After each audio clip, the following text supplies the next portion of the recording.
Hello viewers, my name is Dr. Gerald Tan from Elite Dental Group, and today we'll be talking about the topic of mini dental implants, or as us dental surgeons would like to call it, narrow diameter implants, or NDI. Recently, on the 27th of May, there was a Straits Times article about a dentist who was suspended and fined for doing mini implants for his patients when he should not have done so. Over the years, my patients have asked me lots of questions about mini implants and whether or not mini implants are suitable for them. And I thought that I would make this video to clear up some of the misunderstandings and misconceptions about mini dental implants.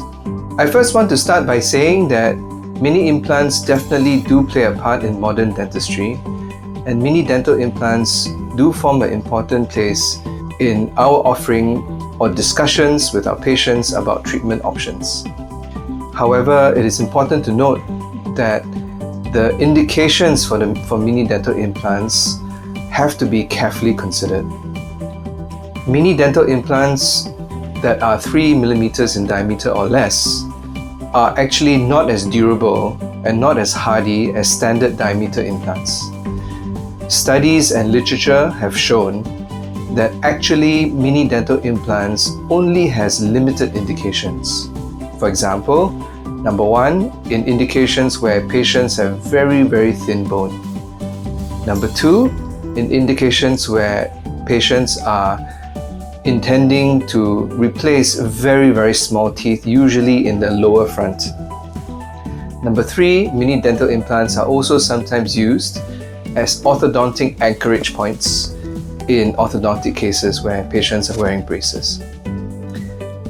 Generally speaking, mini implants are not advised in the posterior area to replace back teeth where the stress of the load of your bite is high, simply because mini dental implants are very, very narrow and very, very thin, and they're not designed to absorb very heavy loads.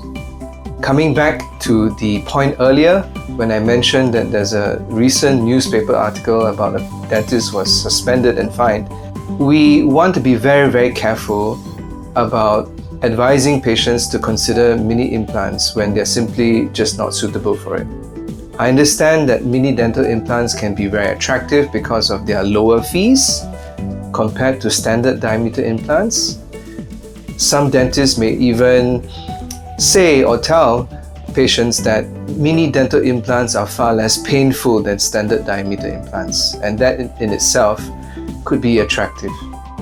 Having said all of this, it is very important that if you currently have any mini dental implants that are not doing well, that are starting to fail, starting to get shaky or infected, that you go to your dentist, your trusted dentist, to have your situation evaluated and to see whether or not mini dental implants are truly suitable for you.